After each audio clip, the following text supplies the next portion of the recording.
Lots of people down through history have claimed to be prophets.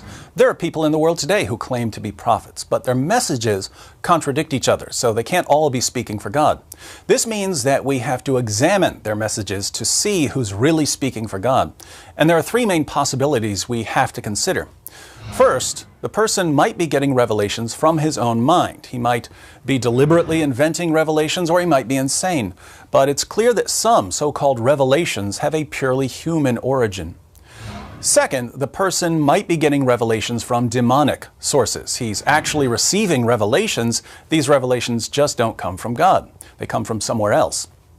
Third, someone who claims to be a prophet may genuinely be receiving revelations from God, in which case we should believe him. So it's important to examine Muhammad's claims in light of these three possibilities.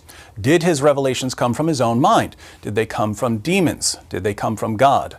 Let's think about the evidence. When we ask ourselves what evidence there is that Muhammad was getting his revelations from his own mind, we find that Islam really seems like a religion that came from the mind of a 7th century Arabian caravan trader, because Islam is basically a collection of teachings and practices that were present in Arabia during Muhammad's time. Jewish monotheism had spread into many communities in Arabia, along with biblical and non-biblical stories about Adam, Noah, Abraham, Moses, and David. Teachings about Jesus and Mary that were popular in certain Christian cults were being taught in Arabia. Things like Jesus speaking at birth, Jesus giving life to clay birds, Mary giving birth under a palm tree, and so on. The Sabians, who are mentioned in the Quran, prayed at all 5 of the times Muslims pray during their daily prayers, and they recited a creed, La ilaha illallah. Muslims recite this creed today. Many of the polytheists of Arabia performed ablutions. These are ceremonial washings. They took an annual pilgrimage to Mecca. They circled the Kaaba. They kissed the black stone that supposedly fell from heaven. All of these teachings and practices became a part of Islam, which means that Islam is exactly the sort of religion we would expect to arise in 7th century Mecca. So we have good reasons to think that Islam had a human origin, the mind of a man deeply affected by the teachings and practices that surrounded him. But we should also look to see if there might be something darker at work. Here we find plenty of evidence suggesting that forces beyond Muhammad were involved in his teachings. We know from Muslim records that when Muhammad began receiving revelations, his first impression was that he was demon-possessed. We also know that after his experience in the cave, he became suicidal and tried to hurl himself off a cliff. According to the earliest Muslim sources, Muhammad was tricked into delivering a revelation from the devil. These are the so-called satanic verses, where Allah gave Muslims permission to pray to 3 pagan goddesses. Muhammad revealed these verses as part of the Quran, but he later came back and said that Satan had deceived him. We also know from Muslim sources that Muhammad claimed that he was a victim of black magic, a spell that gave him delusional thoughts and false beliefs. So Muhammad's first impression of his revelations was that he was demon-possessed. His revelations made him suicidal, and even Muslim sources claimed that he delivered a revelation from the devil and that he was a victim of black magic. It seems that we don't just have evidence that Muhammad's revelations had a human origin, we also have evidence of spiritual problems. The question now is whether there's any evidence that Muhammad's revelations came from God. Now, the Quran offers 2 main arguments for Muhammad's status as a prophet. The first is what I call the argument from literary excellence. The claim here, which we find over and over again in the Quran, is that the Quran is so wonderfully written, it must be from God. So Muhammad's main argument is that the poetry he was delivering was so wonderful, it could only come from God. There are 2 main problems with this argument. One, even if something is wonderfully written, so wonderfully written that it can't be imitated, this tells us absolutely nothing about whether it's from God. If we can't write poems like T.S. Eliot, or plays like Shakespeare, or books like Charles Dickens, this doesn't mean that Eliot and Shakespeare and Dickens are prophets of God. It would only mean that they had unique literary styles. 2, I'll go ahead and say it, the Quran is awful. I'm someone who reads a lot, and I've never read a book as awful and boring and disorganized as the Quran. I agree with the late philosopher Antony Flew, who said, to read the Quran is a penance rather than a pleasure. He said that reading the Quran is a penance. It's a kind of punishment. So the argument from literary excellence fails completely. The second main argument for Islam is the argument from biblical prophecy. The Quran claims that there are prophecies about Muhammad in the Torah and the Gospel. What's the problem here? Well, according to both the Torah and the Gospel, Muhammad was a false prophet. The criteria for a true prophet laid down in both the Torah and the Gospel rule out Muhammad. So we can't even take this argument seriously. Other arguments for Islam are even weaker, which means we have no good evidence that Muhammad's revelations come from God. But we do have good reasons to think that at least some of his revelations had a purely human origin and that others may even be demonic. We can only conclude that Muhammad was a false prophet and that anyone who wants to follow the truth will have to look somewhere other than Islam.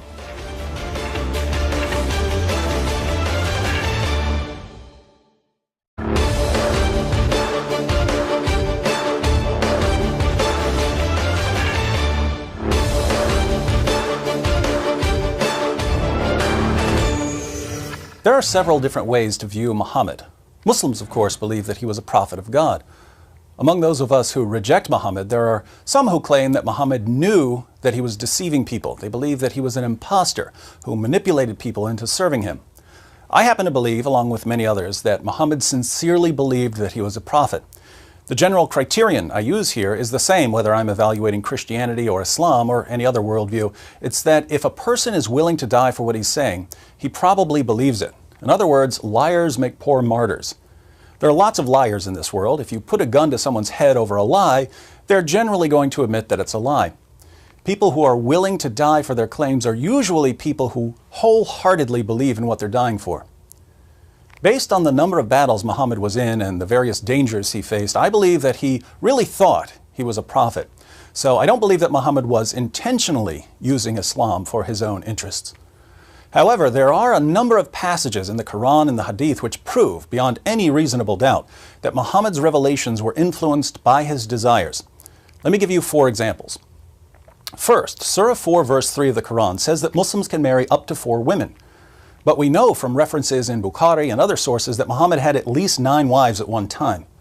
So why did Muhammad get more than 4 wives when the Quran says that Muslim men can only marry 4 women? Well, Muhammad received a special revelation, Surah 33 verse 50, which says that he, and he alone, could have as many wives as he wanted. Now, I don't know about you, but when the guy who's receiving the revelations starts getting special moral privileges, namely more sex partners than anyone else, I start getting awfully suspicious. Second, Muhammad had an adopted son named Zayd, who was called Zayd bin Muhammad, Zayd son of Muhammad. One day, Muhammad went to visit him and was greeted by Zayd's wife, Zainab, who was very beautiful and who was wearing very little clothing at the time. When Muhammad saw her, he supposedly received some sort of revelation telling him that he was going to marry her, even though she was already married to his adopted son, and Muhammad walked away praising Allah. Zayd found out that Muhammad was attracted to his wife. He divorced her so that Muhammad could marry her. Muhammad was worried about what people might think if he married Zainab, but then he began receiving revelations to justify the marriage. This is when he received Surah 33 verse 37 of the Quran, which says that it's okay to marry the divorced wives of your adopted sons. I've never met a person who struggles with this problem. I've never met someone who struggles with whether he should marry the divorced wife of his own adopted son. So this verse has no purpose other than justifying what Muhammad did. Third, Muhammad's wife Hafsa once came home early and caught Muhammad in her bed with another woman, his slave girl Mary the Copt. Seeking to avoid further conflict, Muhammad promised that he would stop having sex with his slave girl. But a little later, Muhammad started having sex with Mary again. How did he justify his sexual relationship with Mary when he had taken an oath to stop having sex with her?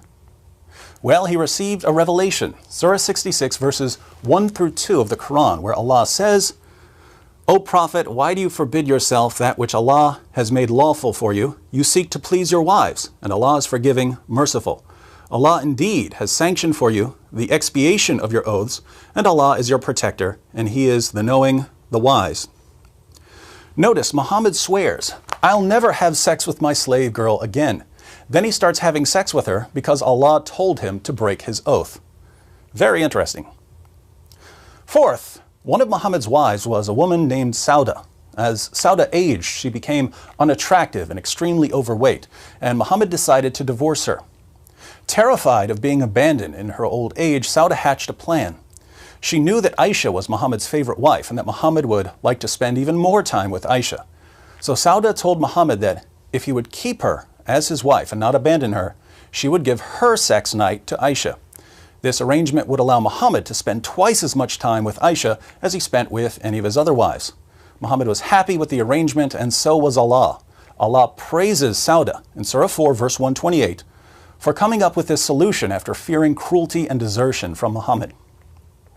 So Islam's message to women is this: if your husband's going to abandon you in your old age, just give up some of your rights and let him spend more time with his favorite wife. This will keep him from divorcing you and abandoning you. Over and over again, Muhammad's revelations are just too convenient. The Quran is supposed to exist eternally in heaven, and yet parts of it have more to do with satisfying Muhammad's desires than with guiding humanity. Even Muhammad's wife Aisha noticed this. In Sahih al-Bukhari, Muhammad receives one of his morally convenient revelations, and Aisha says to him, "I feel that your Lord hastens in fulfilling your wishes and desires." So I personally believe that Muhammad was sincerely convinced that he was a prophet, but the evidence is clear that his desires influenced the revelations he was receiving.